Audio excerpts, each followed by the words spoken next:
여기가 주입니다. 주인 주자죠. 이게 무슨 얘기인지 기사 보겠습니다. 변화는 없었다. 장동혁, 윤철현 얘기는 분열의 시작입니다. 라고 조선일보 오늘 8면의 기사입니다. 네. 어제 저희가 전해드렸었던 게 김민수 최고위원이 전한길 씨가 참석한 그 토론회의에서 전략상 우리가 전략상 다 얘기할 수는 없는데 라는 취지로 얘기를 하면서 어쨌든 윤어게인으로는 지방선거 못 치릅니다. 라고 얘기를 했다. 이거 무슨 뜻이지? 변화하는 거야? 라는 얘기를 했었죠. 그런데 장동혁 대표가 어제 직접 한 유튜브에 나와서 이렇게 얘기를 했습니다. 들어보시죠. 계엄, 탄핵, 그리고 절연, 윤어게인, 부정선거 이 모든 문제에 대해서 전당대회 이전부터라도 저는 분명한 입장을 밝혀왔습니다. 또는 그걸 가지고 서운하다고 하거나 아니면 공감한다고 할 수는 있겠지만 당 대표가 할 수 있는 당 대표의 언어로 말씀을 드렸고 다만 그 과거의 문제, 절연의 문제를 말로써 풀어내는 것은 누구도 만족시킬 수 없습니다. 우리 내부에서 절연의 문제를 이야기하는 것은 늘 분열의 시작이 됩니다. 네, 장 대표 뭐라고 얘기했느냐. 윤석열 전 대통령과의 절연 얘기를 꺼내는 것 자체가 분열의 시작이다. 이 얘기인즉슨 꺼내지 말자라는 얘기로 해석이 되는데 그렇다고 한다면 김철현 위원님, 이 말은 절연을 한다는 거냐? 만다는 거냐? 어떻게 해석해야 되는 겁니까? 저는 절연할 수 없는 상황이라고 좀 보이거든요. 네. 저는 아마 그동안은 보면 장동혁 대표가 윤석열 전 대통령과의 어떤 정치적 결별을 하지 않은 이유가 보면 이번 달 19일 날 일단 1심에서 사형이 구형되어 있기 때문에 본인이 판사 출신으로서 느끼는 어떤 사과를 한다거나 윤석열 전 대통령과의 어떤 관계의 절연이 1심 선고에 혹시라도 영향을 미치지는 않을까. 그래도 윤석열 전 대통령이 한때 국민의힘의 1호 당원이었고 전직 대통령이었기 때문에 아마 그러한 부분들을 굉장히 좀 고심 끝에 계속적으로 입장을 유보하고 있는 걸로 보였는데 지금 같은 경우에는 보면 어쨌든 1심에서 사형 선고 구형이 됐기 때문에 이번 지방선거에서 이런 내란 재판이 계속되면 윤석열 전 대통령과의 절연이 되지 않으면 지방선거는 그냥 필패하는 게 분명한 상황이거든요. 그런데도 불구하고 장동혁 대표가 계속 애매모호한 그런 입장을 취하는 것은 보면 결국은 지방선거를 좀 패싱하려고 하는 게 아닌가. 지방선거를 패싱하려고 하는 것들은 보면 결국은 저는 좀 과거의 박근혜 대통령 탄핵의 잘못된 학습 효과라고 좀 보이거든요. 이번에 보면 윤석열 대통령이 처음 탄핵되는 게 아니고 보수 대통령이 두 번째 탄핵되다 보니까 그렇죠. 과거에 박근혜 대통령 때도 탄핵됐을 때 보면 문재인 정권이 들어서고 그 이듬해 치러진 지방선거에서 완전 괴멸적 참패를 했거든요. 그런데도 불구하고 한 3년이 지나서 아마 다시 정권을 되찾아오는 걸 보면 지금 당장 장동혁 체제라든가 또는 장동혁 대표를 떠받치고 있는 정치적 기반 윤어게인 세력들은 보면 올해 지방선거 어차피 패싱하는 게 낫다. 올해 지방선거에서 어차피 이길 수가 없고 그렇다면 앞으로의 총선을 위한 정치적 기반을 강화해 나가는 것이 중요하지 않느냐. 그렇다면 윤어게인 세력들, 특히 정치적 기반을 하고의 결별은 거의 불가하다고 보이는 거거든요. 그렇기 때문에 저는 아마 장동혁 대표가 아무래도 그러한 잘못된 탄핵의 학습 효과로 인한 정치적 기반을 강화하는 쪽으로 이제 하려고 하는 상황이 아닌가 이렇게 보입니다.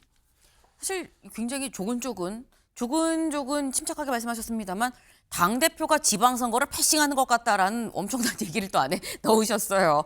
이번 지방선거는 그냥 패싱을 하고 다음 총선을 좀 생각을 하는 거 아니겠느냐라는 취지로 지금 말씀을 하셨는데 그렇기 때문에 이 결론적으로는 절연을 못하는 거다. 절연을 못한다는 얘기를 지금 돌려 하고 있는 거다라고 말씀을 하셨는데 근데 장동혁 대표의 최측근인 김민수 최고위원은 어제 분명히 윤어게인으로는 지방선거 못 치릅니다라고 얘기를 했었죠. 그래서 어제 기자들이 그거 무슨 얘기예요? 무슨 뜻입니까? 변하는 겁니까? 물었더니 네 오늘 또 유튜브 나오니까 그거 보세요라고 또 당에서 얘기를 했었어요.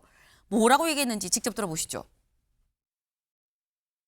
우리 당의 대다수는 윤어게인으로는 지방선거에서 이길 수 없다라고 생각합니다. 제가 냉정하게 말씀드리겠습니다.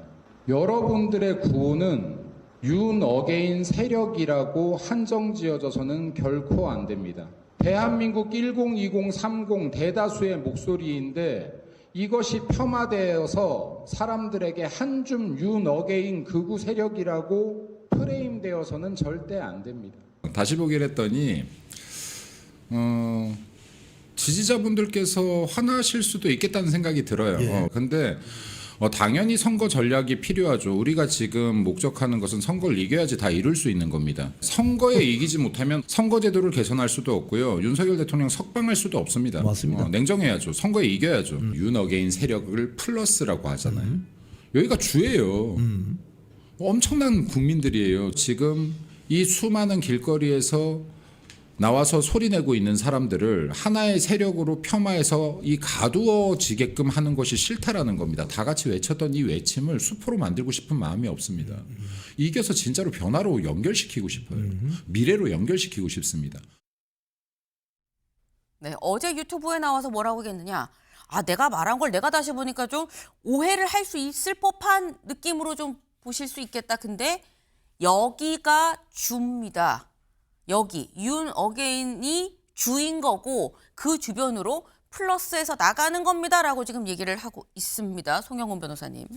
김민수 최고위원은요, 자기 자신과 국민의힘 당을 위해서 당분간 공개적인 발언을 안 하는 것이 좋을 것 같습니다. 하루도 안 돼서 본인의 말을 또 뒤집고 걷어들여야 될 거면 결국에는 공당의 지도부로서 발언의 무게가 저는 실리지 않고 국민들께 정치를 희화화하는 정치적 웃음거리만 될 뿐이에요. 그리고 김민수 최고위원의 저 말을 들어보면 저게 과연 윤 어게인과 절연하는 겁니까? 오히려 그분들이 주라고 분명하게 말하고 있잖아요. 그러면은 본인도 절연의 필요성에 대해서 인식은 하고 있는 것 같은데 오히려 국민들께는 국민의힘은 여전히 윤 어게인 세력에 포획되어 있구나. 라고 하는 근거만 하나 더 제공할 뿐입니다. 그렇기 때문에 김민수 최고위원이 본인이 공당의 지도부로서 갖는 말의 무게를 좀 무겁게 여겼으면 좋겠어요. 오늘날 SNS 시대에는 여기 가서 이 말하고 저기 가서 저 말한다고 해서 통하는 시대가 아닙니다. 모든 말이 다 기록되고 전체 국민에게 공개됩니다. 그렇기 때문에 본인이 그런 메시지 관리를 할 능력이 없다면 이쯤에서 공개적인 발언을 삼가는 것이 어떤가 하는 말씀을 좀 공개적으로 제가 드리겠습니다.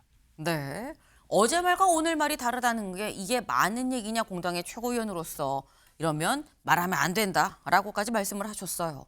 그런데 어제 이 장동혁 대표, 우리 김민수 최고위원 이런 얘기에 오세훈 시장이 또 강하게 이렇게 얘기를 합니다. 들어보실까요? 본질적으로 보면 계엄을 바라보는 시각에 상반된 그 차이, 이것을 어떻게든 모두 다 잃고 싶지 않다는 장동혁 지도부의 과욕이 빚은 지금 지지율 하락을 우리는 지금 목격하고 있습니다. 제가 그 입장을 분명히 해서 넓은 민심의 바다로 나아가자, 중도 외연 확장의 길로 나아가자라고 하는 뜻을 모를 리 없습니다. 말로만 탈윤을 하겠다, 전륜을 하겠다라고 해서 국민들이 믿을 수는 없는 노릇이죠. 네, 오세훈 시장. 말로만 탈윤, 절윤 이렇게 얘기를 하는데 이거 국민들이 믿겠습니까? 라고 지금 얘기를 하고 있는 거죠. 장동혁 유례 없는 숙청 정치를 하고 있다라고 오세훈 시장 얘기를 했습니다.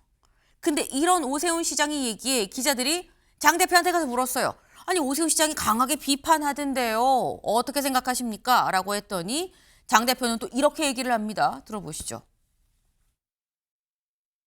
오세훈 시장이 이런저런 말씀을 하시는 거에 대해서 당대표로서 일일이 이렇게 저렇게 답변 드리는 건 적절치 않은 것 같고요. 아마 대한민국 역사상 서울시장을 5번 하는 분은 아마 없지 않을까 싶습니다. 역사상 5번의 그 서울시장으로서 된다면 서울이 어떻게 대한민국의 미래를 이끌어갈지에 대한 그런 비전을 제시하는데 집중하시는 시간이 되었으면 좋겠다는 생각. 이번 공천의 컨셉은 뉴 페이스, 뉴 스타트. 서울시장 필승 전략은 저는 유능함입니다. 경선 과정에서부터 뉴 페이스가 등장해서 함께 힘을 실어주고 그것이 컨벤션 효과를 낸다면 참 정당사에 없는 일이 벌어지고 있습니다.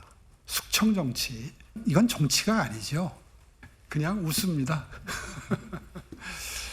탈당 같은 일은 전혀 고려하지 않고 있습니다. 서울시장을 하면서 당권을 할 수 있나요? 동시에? 저는 서울을 지키겠다 하는 말씀을 분명히 아까 드렸는데 아마 이변은 없을 겁니다. 윤경호 의원님.